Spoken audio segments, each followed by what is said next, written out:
ರಾಜ್ಯದಲ್ಲಿ 93% ನಮ್ಮದೇ ಕ್ಷೇತ್ರಗಳು ತೊಗೊಳ್ಳೋಣ, ಬೇರೆ ಕ್ಷೇತ್ರ ಬೇಡ. ಅದನ್ನು ಒಂದು ಸತಿ ರಿವ್ಯೂ ಮಾಡಬೇಕಲ್ಲ, ನಿಜವಾಗ್ಲೂ ಅಲ್ವಾ ಇದು ಏನು ಅವ್ರು ಯಾವುದೋ ಒಂದು ಕ್ರೈಟೀರಿಯಾ ಮೇಲೆ ಕೆಲವರು ಇದ್ದಾಗಿತ್ತು. ನಾನು ಎಲೆಕ್ಷನ್ಗೆ ಹೋದಾಗ ನನಗೂ ಹೇಳಿದ್ವಿ ಜನ ಎಲ್ಲ, ಯಾರು ಅನ್ನನ್ನು ತಿಳ್ಕೊತಾ ಇಲ್ಲ, ರಾಜಕಾರಣ ಏನು ಬೇಕೋ ಅಲ್ಲ, ಗ್ಯಾರಂಟಿ ಹೊರೆ ಆಗ್ತಾ ಇದೆ, ಹಂಗಾಗಿ BPL ಪರಿಷ್ಕರಣೆ ಮಾಡ್ಲಿಕ್ಕೆ ಹೊರಟಿದೆ ಸರ್ಕಾರ ಅಂತ ಮಾತಾಡ್ತೀವಿ. ಸರ್, ಶಾಸಕರ ಖರೀದಿ ವಿಚಾರ 50 ಕೋಟಿಯಿಂದ 100 ಕೋಟಿಗೆ ಹೋಗಿದೆ ಸರ್, ಕೆಲವು ಶಾಸಕರು ಹೇಳಿದ್ದಾರೆ.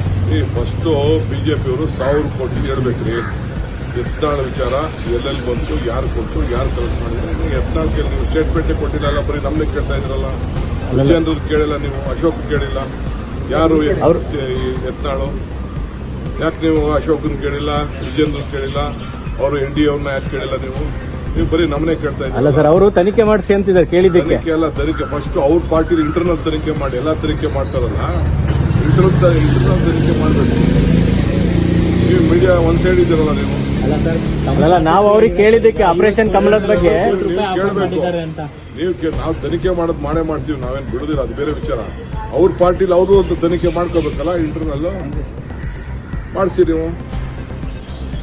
ನಾಳೆ ಜಯನಗರ ಶಾಸಕರು ಸಭೆ ಕರೆದಿದ್ದಾರೆ ಮುಂದಿನ ಹೋರಾಟಕ್ಕೆ.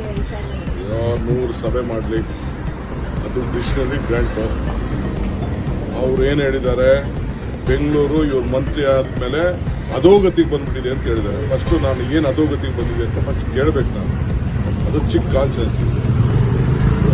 ನಗರಕ್ಕೆ ಕೊಟ್ಟಿದ್ದೀನಂತೆ, ಪದ್ಮನಾಭನಗರ ಕೊಟ್ಟಿದ್ದೀನಂತೆ, ಬೇರೆ ಎಲ್ಲ BJP MLA ಕೊಟ್ಟಿದ್ದೀನಿ, ನನಗೆ ಕೊಡೋದಿಲ್ಲ.